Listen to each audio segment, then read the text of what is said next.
النهاردة بقى هنعمل عيش الكايزر بدون ولا زبدة ولا بيض ولا حليب.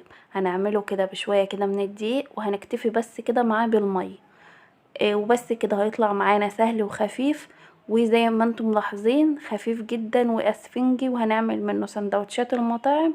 فيلا بينا نسمي الله ونشوف. اول حاجة بقى الخميرة هننشطها. جبت بقى برطمان وفنجان كده من المية الفترة، وهضيفهم كده، ومعلقة كبيرة كده من الخميرة زيهم معلقة كبيرة كده من السكر، وهبتدي اقلبهم مع بعض لحد ما يدوبوا كده مع بعض. هبتدي بقى اغطيها واركنها كده على جنب لحد ما تتنشط معانا وتتفاعل.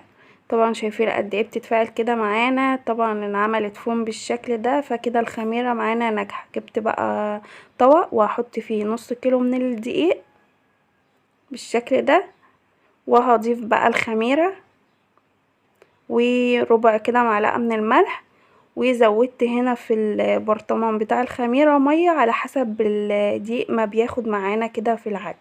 هضيف كده شوية كده بشوية من المية، وطبعا لحد ما الم العجينة وهي بتلزق معانا بالشكل ده. فضفت معلقتين لتلاتة زيت، وهفضل اعجن فيها لمدة لا تقل عن 10 دقايق.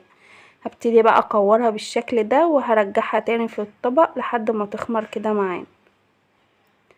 هغطيها بقى بكيس كده من النايلون، وهغطيها بقى بفوطة واركنها برضو كده على جنب لحد ما تتضاعف حجمها بالشكل ده.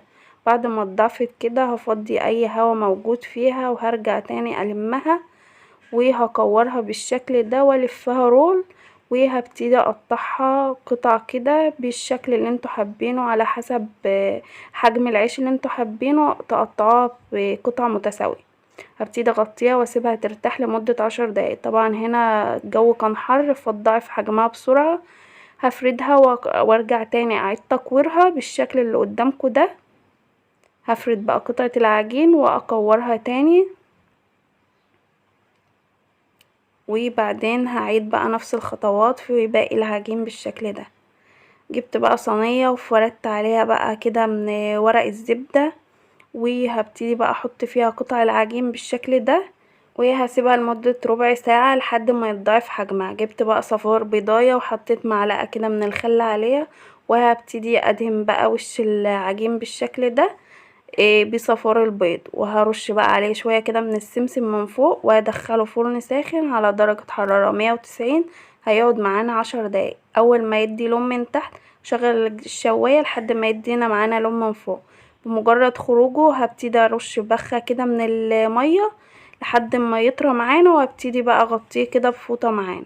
وزي بقى ما انتم ملاحظين قد ايه طالع اسفنجي كده وطري جدا معانا، وهنستخدمه بقى زي ما قلتلكم بقى للسندوتشات. بجد حلو جدا وخفيف وهيطلع جميل جدا. بتمنى تجربوه.